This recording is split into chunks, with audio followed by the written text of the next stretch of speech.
Foley. Where are you? Huh? Okay. So, yes. So Stu is my cameraman tonight. Welcome to the back room at Tim J. Leary Studios in Palm Springs. I'm looking forward to another night. This is the third in a series of art talks that I'm giving, where I'm giving myself the opportunity to talk about my views of art and how I perceive it as I go. I will start with my regular libation, which is this here, just a little bit. Okay, so cheers, have something yourself.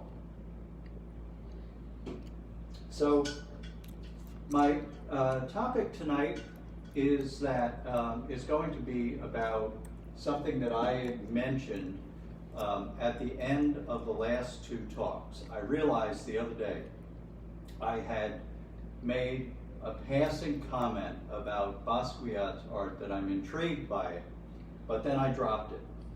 And I realized that whenever a student of mine would do something like that, especially if they did it more than once, I would ask them to tell me more. So that's what I want to do. Basquiat's art, and I'll show pictures of that in a couple of minutes, looks primitive and some possibly juvenile and graffiti-like. He's from that era. And that's not my style of art, but there's something about that is inspiring me. And it has to do with the looseness of the work. And so the question is, why is that beautiful? Because we have some very specific ideas of what is beautiful. So, voila, I have some books, and I'm going to refer to these as I go. I'm going to start with a short quote from this book, one of my favorites. John O'Donoghue was an Irish philosopher, just died a few years ago, from the west of Ireland, and actually lived in the area of Ireland that I visited in 2012. He wrote this book about beauty. He's a philosopher and was a spiritual man, a religious man. But here's where he starts. Beauty emerged early in human reflection and has been the inspiration and passion at the heart of human creativity ever since. Some of the most profound reflection on beauty was developed during medieval times. The secret dream of thought is to unfold everything with the contour of the idea. This is the eros of thought, to desire everything. It wants to leave nothing out. Thought is curious and is driven by the desire to know. It wants to draw aside the veils of illusion and see what reality conceals. Words, images, and ideas are its instruments of illumination. So ideas. And so that's kind of where I'm at. That whole thing of desiring actually comes out for me when I see a piece of work that really inspires me. So let's start by looking at Basquiat, a little bit of Basquiat. So he, a bit of a tragic figure and died of a drug overdose. But this work, which when I was doing art therapy, would be very provocative and something that you could talk about, is not the typical kind of thing you see in places like museums, yet his work is in museums and is quite valuable. So what is it that's different about this work than our traditional ideas of beauty? And why is it intriguing? And what draws us in, or draws me in anyway, I'll say that. Let me come back to him, because I wanted to say, John O'Donoghue says medieval times there were interesting thoughts about beauty, and we have some pretty definite ideas of what's beautiful. So this painting, we all agree is a beautiful painting, but why is this beautiful? So a Renaissance painting after the medieval times, and by Leonardo da Vinci. And he employs some specific geometry to this. Geometry that is drawn from the Pythagorean theory, Pythagoras of Greek fame, and the golden mean. And the idea that there is a proportion that is inherently beautiful or inherently divine. So I have a recollection of when I taught color and design theory, someone giving me a PowerPoint display about this, the Fibonacci sequence and the golden mean. And it was something that was originally created for cosmetology students, so it focused on the face. And it's about the proportions. So there is a proportion. It's approximately 1/3, 2/3. And if you watch TV, the next time you're watching TV and someone is interviewed, not on the news, to show where they're interviewing someone, typically they are not in the center of the screen. This is the reason why we find it attractive. So the face in the PowerPoint of the gorgeous proportion turned out to be an early picture of George Clooney. If you think about it, everybody, I've always thought George Clooney was incredibly handsome. Now I have a good reason why. So there's more of this. So this also is another example of what we think is beautiful. Now, some of the things that are beautiful about this have to do with the technique and the light and shading, the shadowing that was done. This is the Sistine Chapel, so it's Michelangelo's work. Quite beautiful. And beautiful, here's the Last Judgment. And is that better? Okay. Here's the Last Judgment. And it really is beautiful, but if you notice, there is some symmetry and there is some intentional geometry that he puts into place. So not long after that, so Da Vinci and Michelangelo, who knew each other and I understand didn't actually like each other, in competition with one another in Rome, had slightly different approaches, but they used those things. So I've got another, I showed a little Rembrandt last time, and I have another Rembrandt, and I wanted to show some things. I'm not sure how well you can see this one here, but there is a formal, there's a triangle. If you bring up to here and go down, there's actually two pyramids that create this composition. And it's an order. There's an orderly force brought into a drawing like this. The other thing I find interesting about these Rembrandt pieces is that some of the sketching is very loose. Let me find another example of that.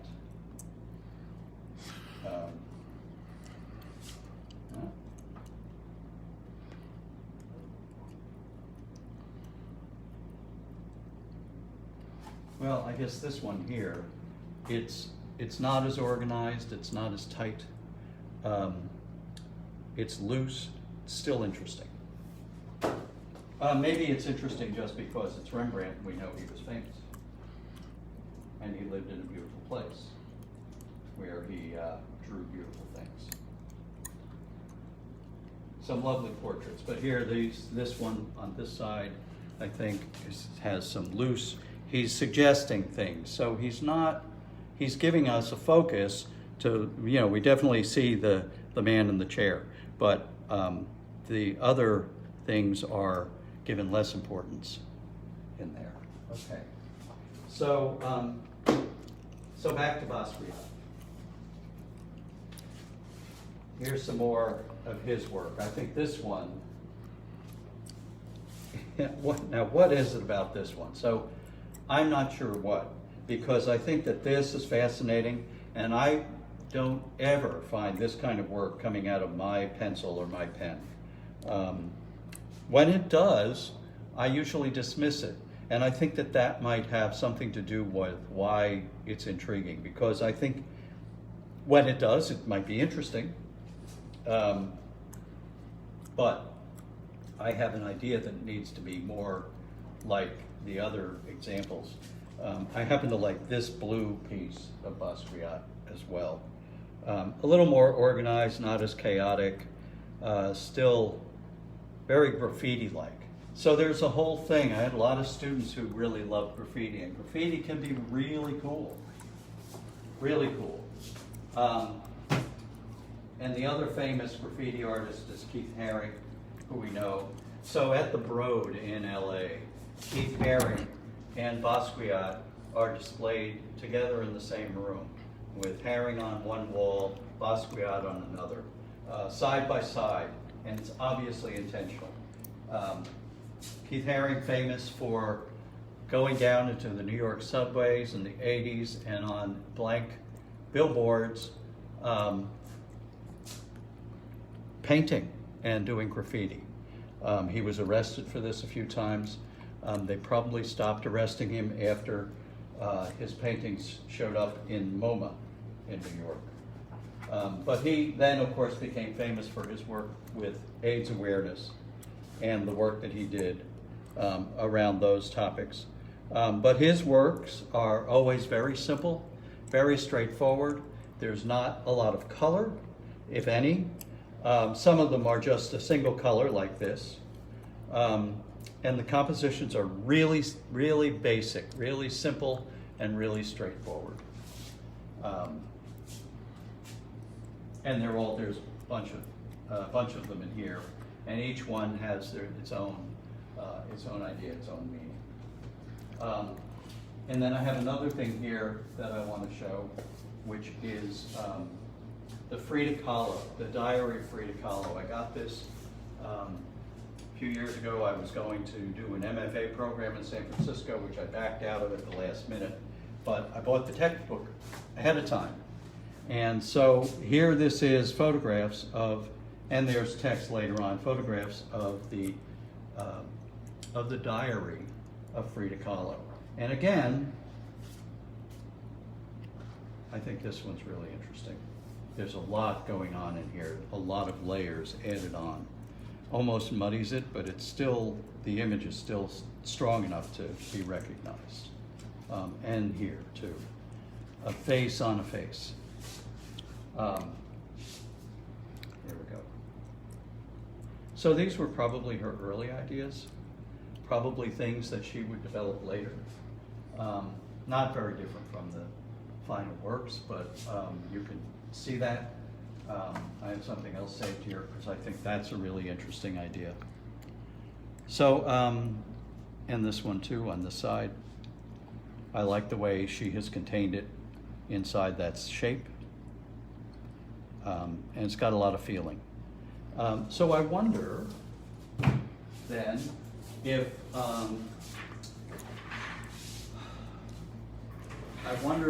feeling is a more important thing than precision in the art practice. So I have something that I meant to show one other time, one of the last talks, and it's this book here. I first saw it in Switzerland at the home of Stu's uncle Norman.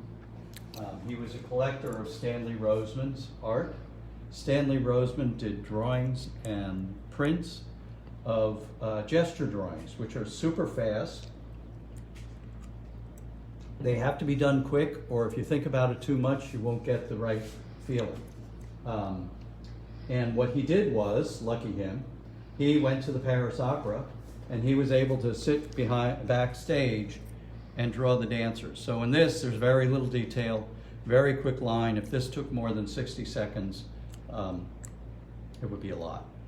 So it was a great exercise in drawing classes for the students, because when you do it fast and it scares them, they don't have time to think about what they're doing. So their hand does what it does, and then their drawing style emerges. So I think that that's just beautiful, the way he did these. I think they're really lovely. Not a lot of detail.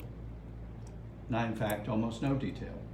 except for the parts that are really important. And this one here, obviously he's studied anatomy and understands musculature enough to do this quick sketch of this dancer, probably a male. I don't have the right glasses on. Yeah, Eric is the dancer. And he actually went to various places. I love this one of this couple. Very beautiful.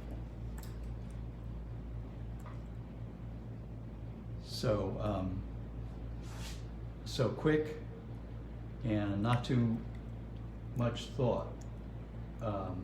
Or, well, not that there's not thought, but not too much worry. Because one of the things that I struggle with, and I know a lot of other artists struggle with, are the second guessing that we do all the time about our own work. Is it good enough? Am I good enough? Is it any good? Are people gonna like it? Is it stupid? Should I do it differently? Is it what other people are doing? Does that matter?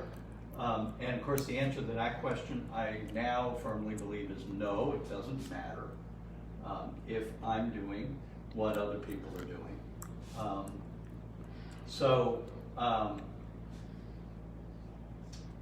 On my good days, I know that. On other days, not always. So let's go back to this, because there are two things I want to show from the 20th century, well, three, before I show you some of mine. Miro is probably my favorite artist. And so I have a couple of books of his work. This one here, one of the things that he did is he said famously he was going to assassinate painting. So this book is Painting and Anti-Painting. So there are a couple of chapters in here that bring that out. He did a series of collages. So his collages were, we want to say found objects. Sometimes my found objects that I use in a collage, I might have found them at Lowe's. Found them somewhere. I didn't necessarily pick them up off the street.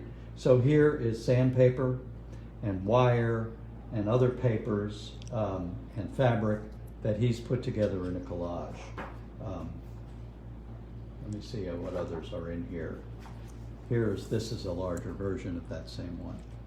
Here's one where he's got a collage and a painting, or a collage and a drawing together. Conte crayon drawing with the collage materials on top, the mixed media. And not as organized as Michelangelo or Da Vinci, but still interesting, still intriguing, at least to me, maybe not everyone else. So here are some more examples of that.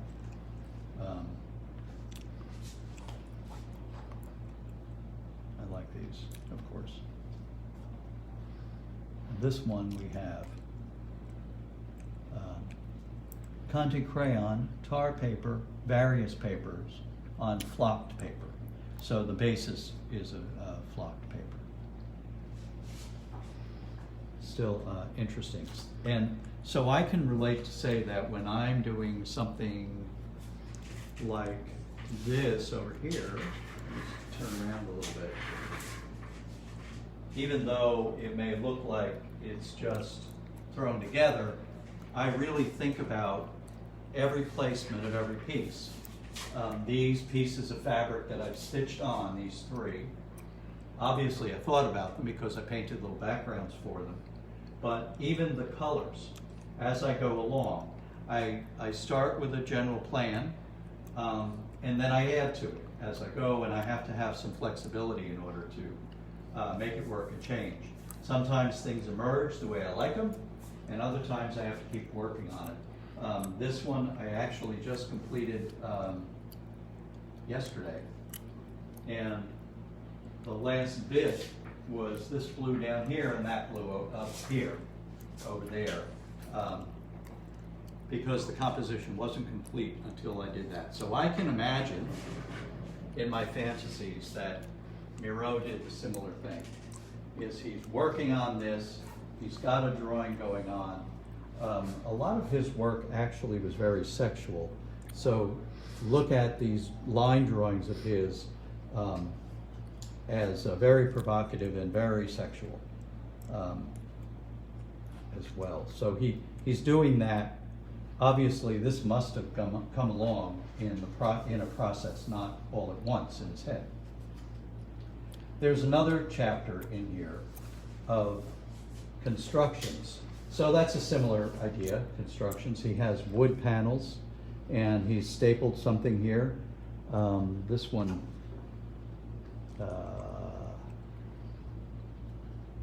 well, it doesn't say. It says somewhere, I just don't know where. But there's something stapled on here, something added.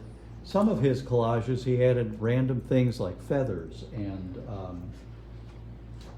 string and things like that in addition to that. So these are some drawings. There certainly must be some more. Yeah, here we go.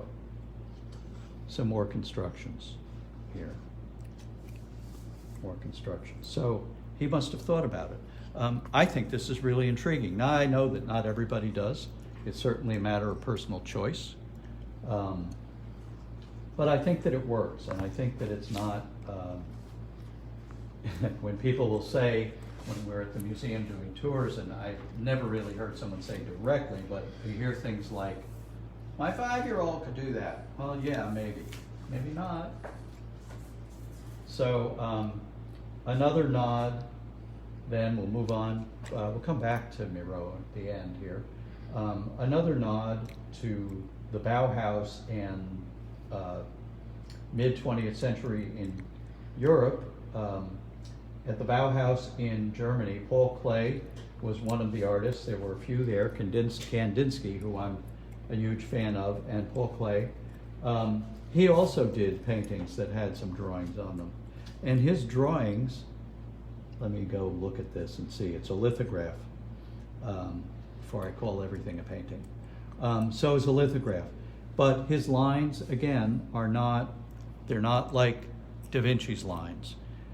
They're not super smooth. They're a little more sketchy like, but still interesting. Part of the texture of his work. This one here is an oil transfer drawing in watercolor, and on paper, on cardboard. So paper, cardboard in the back. So just a little nod to the Bauhaus. I also have recently experienced a couple of years ago, David Hockney had an exhibit up at the De Young Museum in San Francisco. It was really fantastic. And the thing that intrigued me again was he's not, and this is not to say that I don't think that Da Vinci and Michelangelo the work is beautiful, because it absolutely is. But here's stuff that breaks away from that. That's a lot looser. Hockney plays with perspective a lot. He has some strong feelings about it.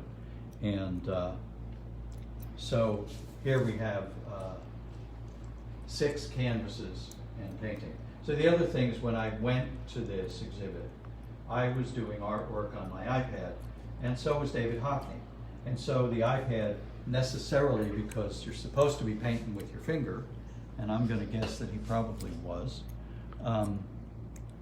They call these paintings, which kind of bugged me, because they're not paintings, goddammit.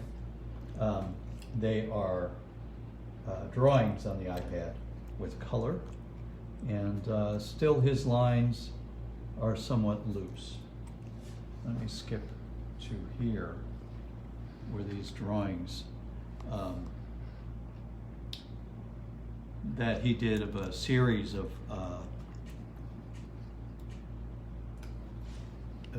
13 drawings, charcoal on paper, of the same scene at different times. The arrival of spring in 23. So he went out to the same spot in England and did these series of drawings. Again, Some of it's organized, some of it not so much. I love this series of photos because it gives you a chance to see him at work, actually, as he's drawing. David Hockney has been doing artwork for decades and decades, and nonstop. And I guess full time. I pulled out some of my own stuff that was in sketchbooks. These things are things I did and never did anything else with necessarily. So this is a colored pencil drawing, a random series of drawings, and another one, a drawing, got a little flame going on in there. I forget now what was on my mind the day I did this drawing. This is something I'm looking for this. I found this drawing that I did one day with my friend Teresa, saved the page with a card that Teresa made, a watercolor Teresa made. We would go out occasionally to a park or a public space and sketch for an afternoon on a Saturday typically, and this is one of those drawings. I always thought it was pretty cool. I like it. It sits inside the book. All right. I have this drawing here, which I eventually made into a painting. And it's actually shadows here in Palm Springs. Now I forget now which direction I was looking, probably looking to the west from here. And it was a morning when I would capture these drawings. And this eventually did make it its way this made its way into a painting. And then I had this one that I picked out to show as well. This is in the west of Ireland in Ballyvaughan. These are rock formations. These are the creases and cracks in the limestone rocks that are near the water. Ballyvaughan is on the southern shore of Galway Bay, just north of the Cliffs of Moher, for anyone who has traveled there. And let's see what else I might have. I did want to look. I'll look in here for a second to see if there's anything I'm missing.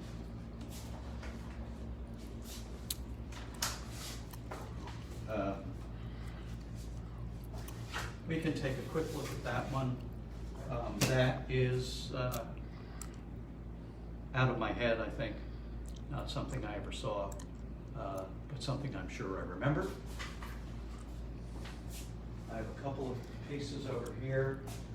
I took this, pulled this one out because it was, also I think this is something out of my head that I did with charcoal and just a charcoal pencil, I think, playing around.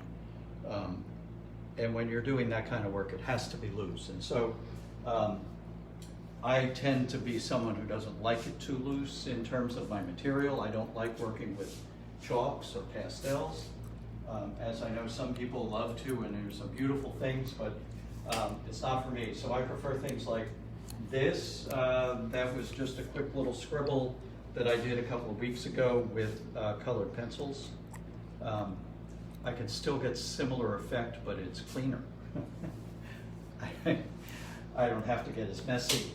And then this, just more of those rock ideas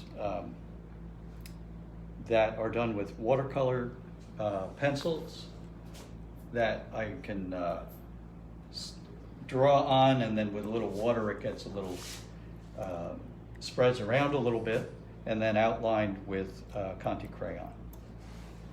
So those are my pieces. So I meant to say in the beginning that I wasn't going to answer the question, what is beautiful? So I don't think I did. But I think that what is beautiful is whatever is beautiful to each individual. But Miro being a hero of mine, I have a quote from him to finish. So remember, he wanted to assassinate painting. What I think that means is he wanted He wanted to break away from the structure of the rules of art and allow artists to be freer in their work. So things like his collages and constructions, I think, were his effort to do that.